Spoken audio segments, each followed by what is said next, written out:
تعرف ايه عن متلازمة شلالات نياجرا؟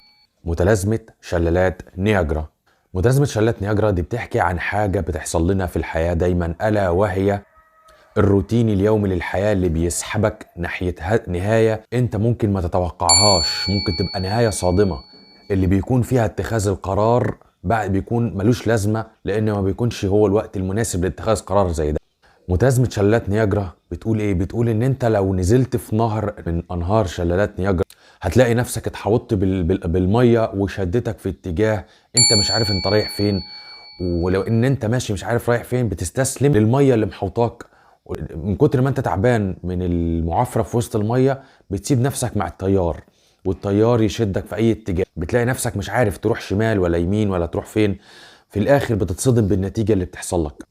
طيب تعمل ايه عشان ما يشدكش نهر الحياة؟ لازم تراعي 3 نقط هما اساس حياتك. ال3 نقط دول لازم تقرر انت هتركز على ايه.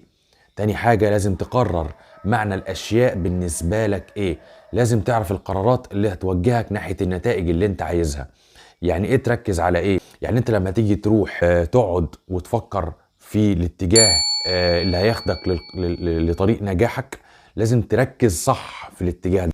مفيش حاجة تشتتك، مفيش حاجة تعطلك عن الطريق.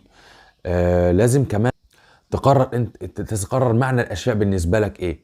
الاشياء بالنسبة لك ايه؟ مبني على العادات والتقاليد والحاجات الموروثة، مبني على ثقافتك. الحاجات دي هي اللي هتغير، لازم تغير تفكيرك بالنسبة لها. لان الثقافة لوحدها لما تيجي تروح لمكان تاني، تسافر لمكان تاني، هتعرف يعني ايه ثقافة، هتعرف الناس بتفكر ازاي بطريقة تانية. فالسفر ده بيغير طريقة تفكيرك، بيغير ثقافتك، وبالتالي هيخليك توصل لحلمك اسرع، فتسافر لمكان يشجعك انك تروح في اتجاه حلمك. القرارات اللي هتوجهك ناحية النتائج اللي انت عايزها قرارات لازم تكون بتخدم طريقك اللي بيوديك ناحية قراراتك. ما تبقاش قرار عشوائي مش مدروس، اخدته في وقت هوجة او في وقت عاطفي انت حزين فيه، او في وقت انت مش قادر تاخد فيه قرار صح، خدته وانت مستعجل. عشان كده لازم تتريث عشان تاخد القرار وتاخده بوعي. وعيك ده بيجي نتيجة صلب معتقداتك والقواعد الغير واعية داخلك، اللي طبعا بتبقى في العقل اللاواعي لديك، بيتكون نتيجة ثقافاتك اللي احنا قلنا تقدر تغيرها وتحس بيها لما تسافر. تاني حاجة قيم الحياة. قيم الحياة دي طبعا الدروس اللي انت بتتعلمها في الحياة وخبراتك الحياتية اللي بتتعلمها نتيجة الأخطاء والحاجات وتكرار الأعمال وهكذا. وبتولد لنفسك، انت بتكون جوه نفسك قيم بتبني عليها أفكارك، مرجعياتك، الناس اللي انت بتثق فيهم، أو القنوات اللي انت بتتابعها، أو الكتب اللي انت بتقراها. كل دي بتكون وعي لديك. والأسئلة اللي توجهها لنفسك دي اللي يعتبر أسئلة وجودية، الأسئلة دي هي اللي بتكون الوعي لديك. اللي لما بتسأل نفسك ليه اتعملت الحاجة دي، او اتعملت ازاي، او انا فايدتها ايه بالنسبة لنجاحي او بالنسبة لحلمي، هي دي الأسئلة اللي بتكون وعيك. وخامس حاجة ودي اخر حاجة، الحالات العاطفية اللي بتحصل لك عند كل نقطة من النقاط السابقة. انت لما بتيجي تتذكر حاجة وقت ما تشوف مثلا مشهد في التلفزيون، او تشوف مثلا تقرا كتاب، او الحالة العاطفية اللي بتصيبك دي واللي بتبني عليها قرار، دي برضو بتشكل وعيك. الخمس حاجات دول والربط بينهم هو ده اللي بيكون الوعي لديك، واللي بيخلي عندك بعد كده القدرة على صنع قرار يغير حياتك دلوقتي او مستقبلا. فدلوقتي لما تيجي تغير محور من المحاور الخمسة دول، عن طريق تغيير ثقافتك، عن طريق تغيير قيم حياتك اللي انت خدتها بالقراية، او بانك تستشير حد او تتأثر بحد، بمرجعيتك اللي انت بتأثر فيك او يعتبر هي الملهمة بالنسبة لك، سواء كان شخصية عامة او شخصية انت بتحبها، او كتاب انت بتحبه، او كاتب، او قناة بتتابعها على التلفزيون او على اليوتيوب او ايا كان. كل دول لما تيجي تغيرهم او تخليهم يمشوا مع بعض بيخليها تأثر على قراراتك المستقبلية بشكل كبير.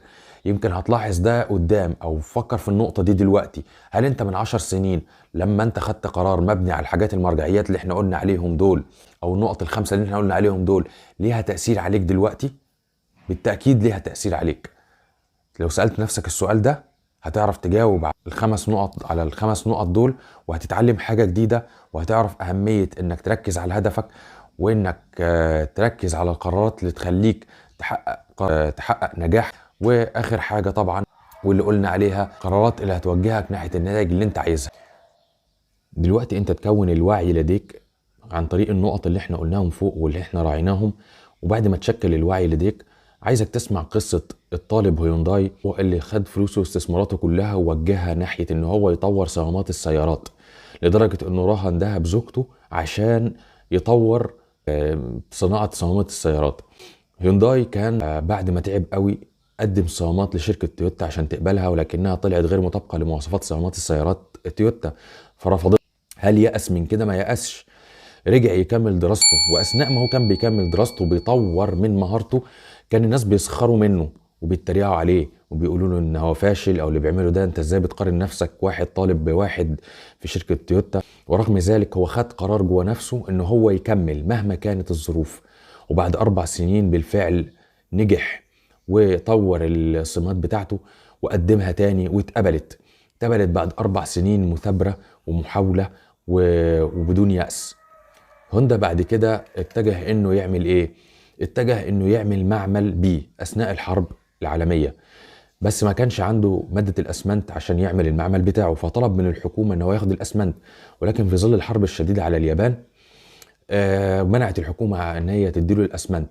هل يأس؟ هل وقف في مكانه؟ هل قال انا مش مكمل؟ لا بالعكس، ده هو اتفق هو والفريق بتاعه ان هو يطور عملية صنع الاسمنت عنده، وبعد كده يقدمها في المعمل بتاعه ويشتغل بيها ويبني المعمل. وقد كان ونجح في انه يبني المعمل. ورغم كده عن كده اتضرب المعمل مرتين في الحرب.